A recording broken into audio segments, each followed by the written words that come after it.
মুক্তিযোদ্ধাদের সঙ্গে এমপি প্রার্থী আহমেদ আজম খানের অসৌজন্যমূলক আচরণের প্রতিবাদে টাঙ্গাইলের সখীপুরে বিক্ষোভ মিছিল হয়েছে। শনিবার সকালে বাংলাদেশ মুক্তিযোদ্ধা সংসদ ভুয়াপুর উপজেলা কমান্ড কার্যালয় থেকে মিছিলটি শুরু হয়। শহরের বিভিন্ন সড়ক ঘুরে শহীদ মিনারে গিয়ে সমাবেশ করেন মুক্তিযোদ্ধারা।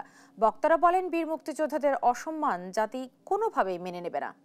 সারা দেশের মুক্তিযোদ্ধাদের ঐক্যবদ্ধভাবে প্রতিবাদ জানানোর আহ্বান জানান তারা।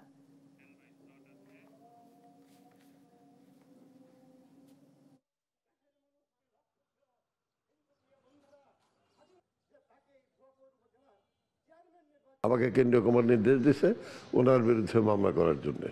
আমি যেটি করছি টাঙ্গাইল থানায়, কেন্দ্রীয় কমান্ড যেভাবে আমাকে মোকদ্দমা করার জন্য বলছে সেই ব্যাপারেও আমি প্রস্তুতি গ্রহণ করছি।